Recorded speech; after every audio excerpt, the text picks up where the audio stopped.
Support for Arkansas Week provided by the Arkansas Democrat Gazette, the Arkansas Times, and KUAR FM 89. Hello again, everyone. Thanks very much for joining us. Politics at the presidential level in this edition. Former Governor Asa Hutchinson made the cut and was among the 8 candidates on stage for his party's first debate of the cycle. The frontrunner chose to be elsewhere. Mr. Hutchinson joins us now from his headquarters in Bentonville. Governor, thanks very much for being with us. You were one of 8, up there on the stage. Did you, in your opinion, move the needle, and if so, in which direction, sir? Well, I moved the needle by being on the debate stage. There were 4 candidates that were excluded because they didn't meet the criteria. And I want to thank Arkansas for being the #1 state in my support. But we had over 30 states that had over 200 donors contributed to my campaign to get me on the debate stage. So was the key thing. Now, being on the debate stage, we met every one of our goals, which was my first introduction to a national audience to show my breadth of experience, my vision for America, my optimism for this country. We did that, and also to showcase how I can make the case against Joe Biden. I also wanted to make sure that it was clear that we needed to have an alternative Donald Trump. We accomplished each of those objectives, and that will pay off over the long term. I think we've set the stage well to be able to get on the next debate, which will be at the Reagan Library next month. Certainly, sir, that you set yourself apart in terms of your views on Mr. Trump. You were not, your remarks there were not greeted with effusive applause there. Quite the opposite. Is Mr. Trump the issue? And B, are you failing the base on that issue by criticizing Mr. Trump, ruling him out? Well, I mean, it's a difficult position because people believe among our Republican base that Donald Trump has been unfairly prosecuted.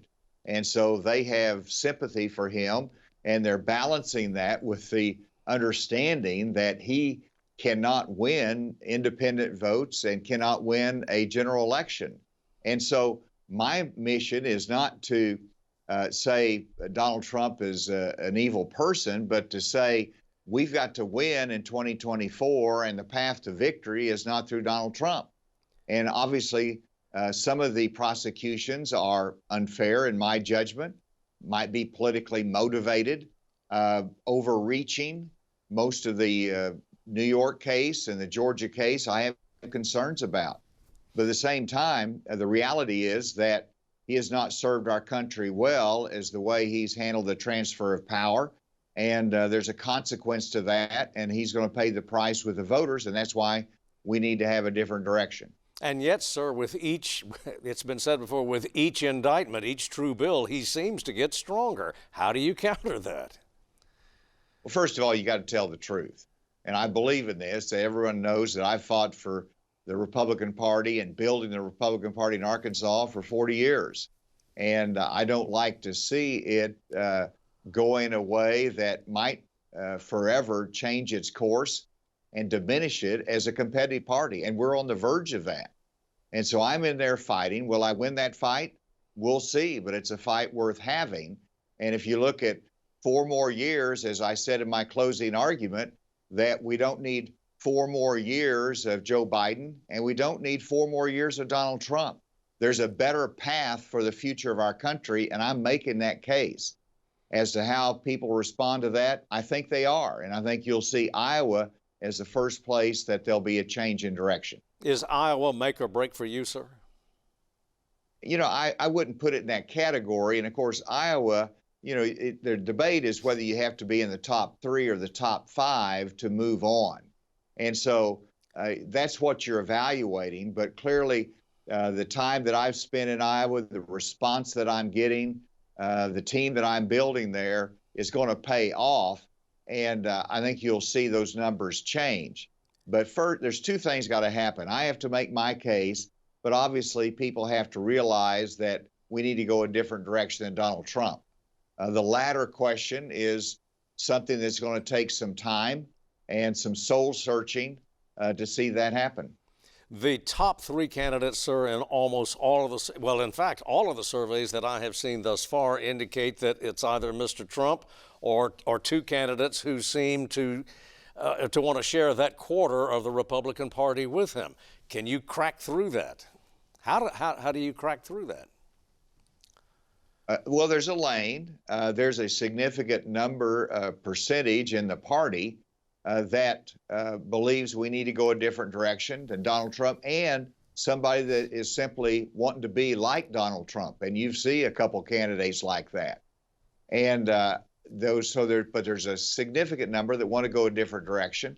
And we're fighting for that percent of the vote. And then over time, the expectation is you get momentum and that number increases. Steve, there's no pretense about it. This is a challenge. Again, it's a fight worth having. It's a debate that is for the soul of the party in our country.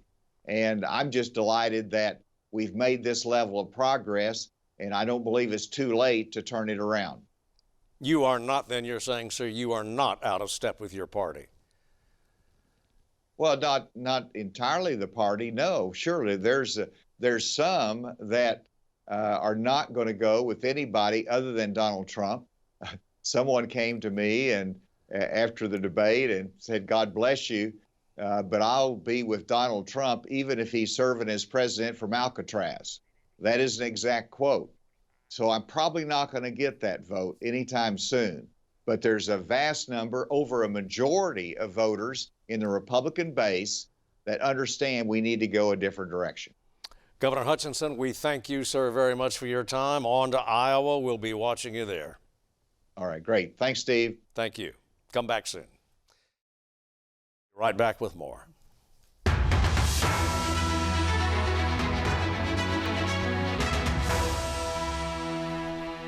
And we are back. If you watched the Wednesday night debate, you probably decided 8 was more than enough. So how steep the path ahead for Mr. Hutchinson? In fact, is there a path? Left and right now, red and blue, Democratic consultant Michael Cook from the port side, Republican consultant Bill Vickery from starboard, and in the solid, some would say sensible center, Heather Yates of UCA's political science faculty. And thanks for everybody for coming aboard. Thank you. As for Mr. Hutchinson, he did not have a chance on the Fox News debate, an opportunity to speak until about 21 minutes into the program. And he began, naturally enough, with his record as governor. I'm a pro-life governor from a conservative state that have a conservative record in which I lowered taxes in Arkansas as governor. I created a $2 billion surplus that I passed over to my successor, and I made sure that we shrunk the size of government. It was a Republican debate, so we will start with Mr. Vickery there. What do you think?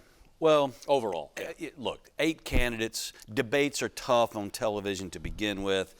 8 candidates, some of them willing to, Chris Christie would have taken his shirt off and streaked around the stage for more attention his way.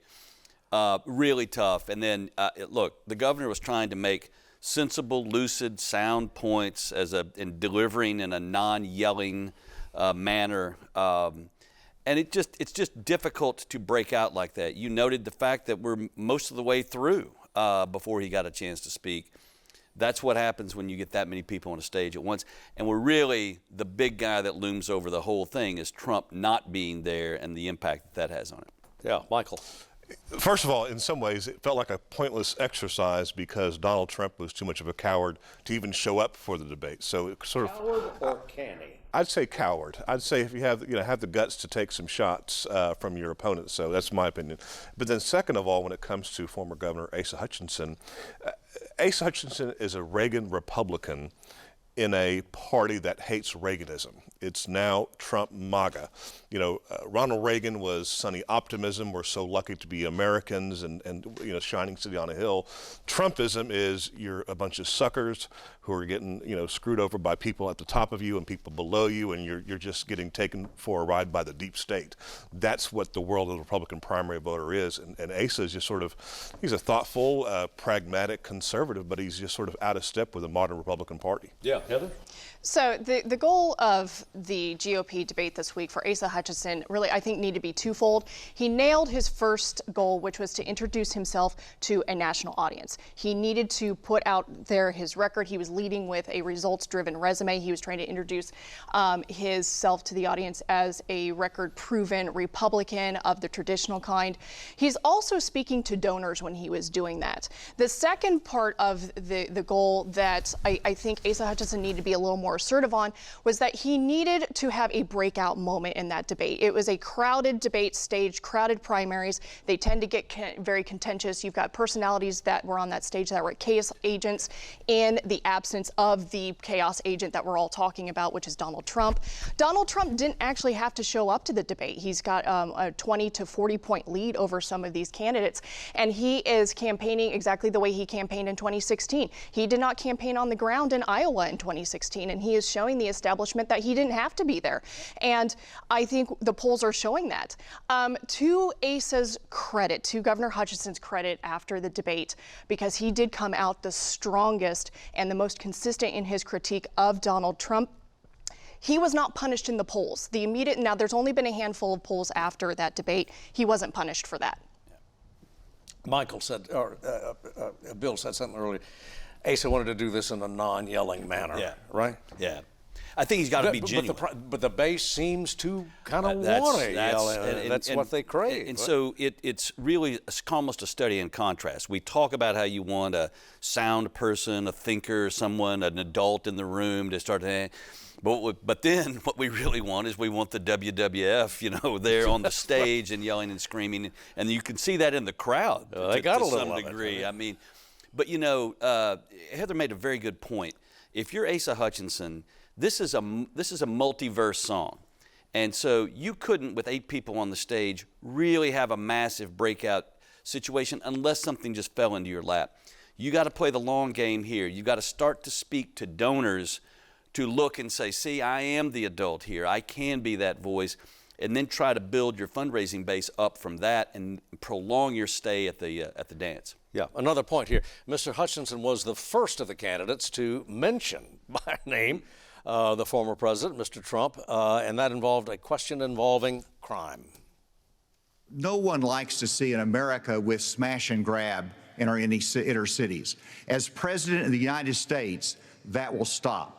It starts at the top with the respect for our justice system that a former president who's under indictment has undermined by attacking judges, by attacking prosecutors, by attacking the system and saying he's aggrieved. And so we have to have respect for our justice system and the rule of law, and it starts at the top with the President of the United States. Brett. How's that going to move? The problem with his answer is I liked it. As a Democrat, that's one of his biggest problems. Another problem he has is that Democrats don't hate him. Not that we're going to vote for Asa Hutchinson if he were the nominee, but Republican primary voters want a nominee who is detested by Democrats because it's a way to own the libs. And Democrats hate Donald Trump. They hate Ron DeSantis. They don't like Vivek Ramaswamy. So that's what the modern Republican Party wants. They want a candidate that can really get riled at the Democrats because we got to own the libs. And Asa doesn't deliver that to him. That was a very thoughtful, pragmatic answer, and that's the worst thing you can do in a Republican primary. Yeah, well, Heather Yates, that seemed to be he was 24 hours away from a mugshot, and the mugshot itself seemed pretty calculated. So Asa Hutchinson in that answer was also presenting himself as a law and order candidate. And the appetite of the audience that night was exactly what has been mentioned here already on the panel, is that there was an appetite for drama. There was an appetite for contention. And Ron DeSantis, Pence, Chris Christie, and Ramaswamy was the one who led that contention and fed off of the audience here. With regard to the traditional dynamics of primaries, Asa Hutchinson is not appealing to that Republican base that was in the room. But I think Asa Hutchinson had different goals going into Wednesday than the other candidates. Ramaswamy wanted to have that breakout moment, and he was the chaos agent in lieu of Donald Trump. But my observation of Asa Hutchinson moving forward is it is not in his personality to be aggressive. And by defining aggression is personal attacks, which was on that stage. But I do think he needs to be more assertive in promoting what his record record actually is in terms of policy. Right now, the appetites of the American electorate doesn't seem to be toward policy. It's toward the personality of politics. It's toward who can be nasty and who can grab headlines and who is entertaining to watch. Asa Hutchinson, to some of these pockets of the electorate that wants the bloodbath, isn't going to play well because he's talking policy in his record. And that will play very well with donors. I keep circling around to donors because I think that's what he is needing to gain traction with to qualify for the next debate. Bill, the big surge was on the part of Mr. Ramaswamy. But the top three in there are really the ones that are tossing the red meat out, and they're eating all of the polls. They dominate. Yeah, well, I think if you take Trump and set him aside, silo him off, and then you talk about the rest of the field, who were the sort of the losers coming out, I think that's indicative. It was disappointing. I thought Tim Scott might have a stronger performance. I think a lot of people want him to be successful. Mike Pence's campaign hasn't started. I mean, that I'm not even sure. It will be interesting to see if the former vice president makes it to the starting gate in Iowa. DeSantis, expectations.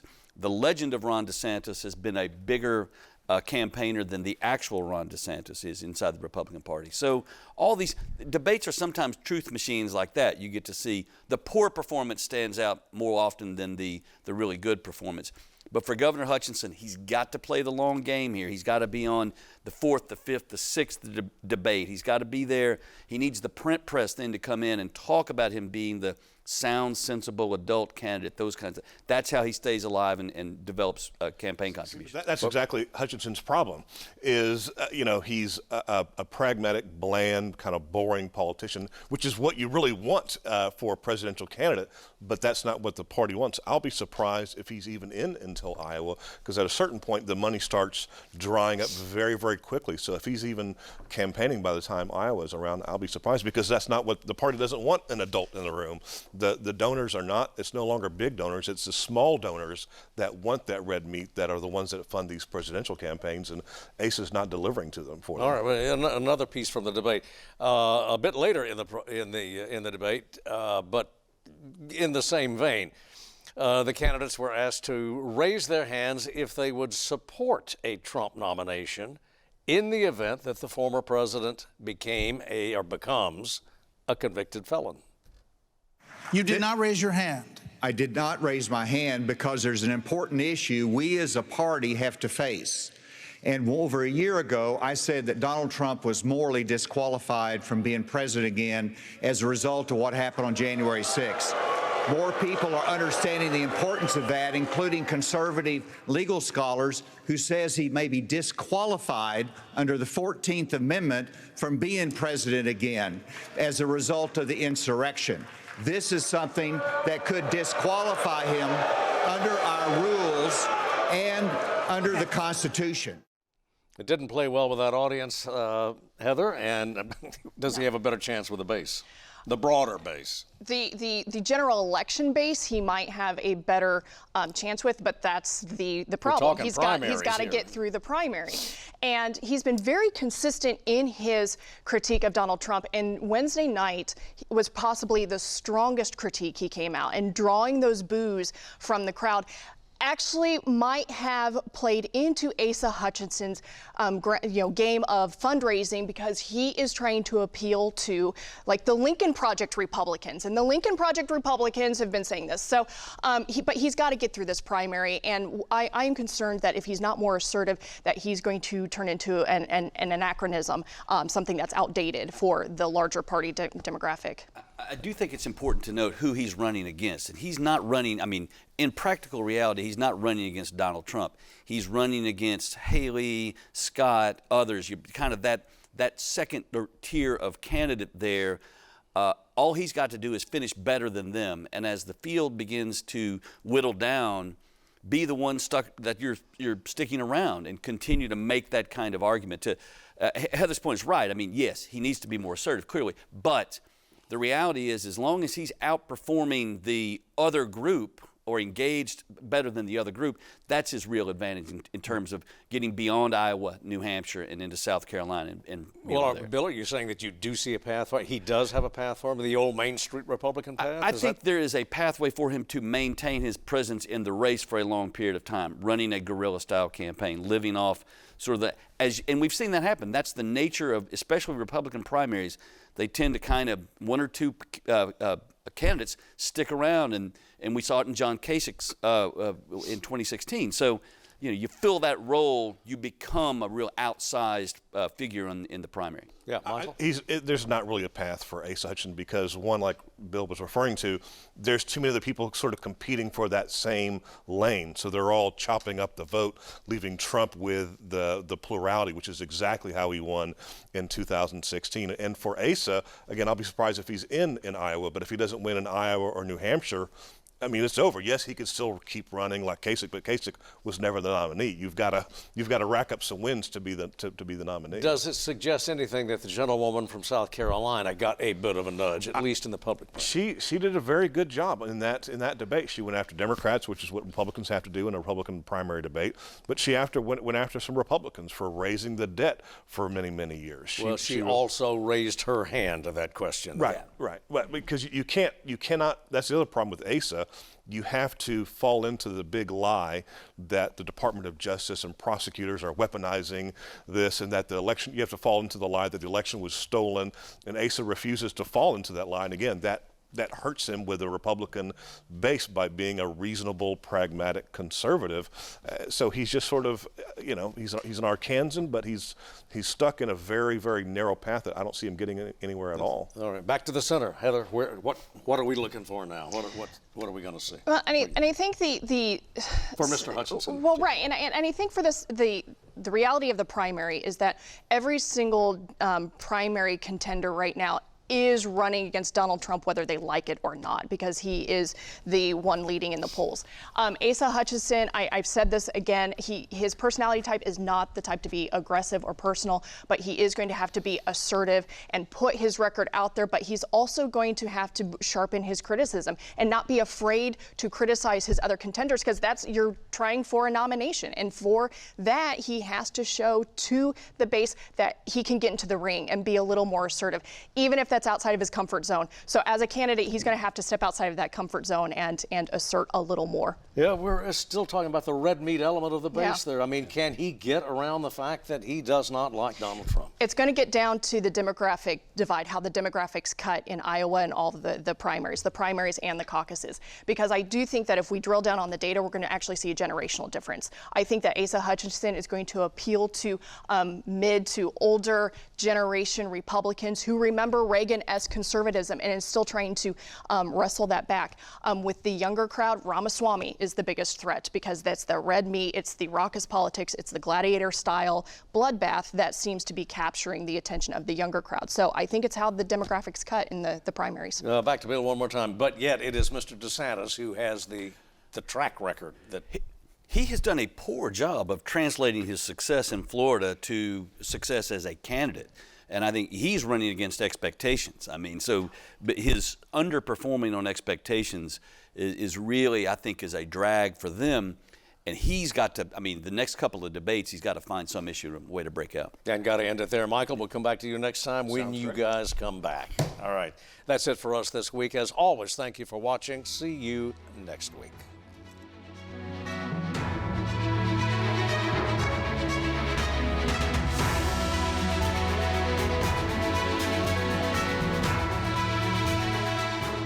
Support for Arkansas Week provided by the Arkansas Democrat-Gazette, the Arkansas Times, and KUAR FM 89.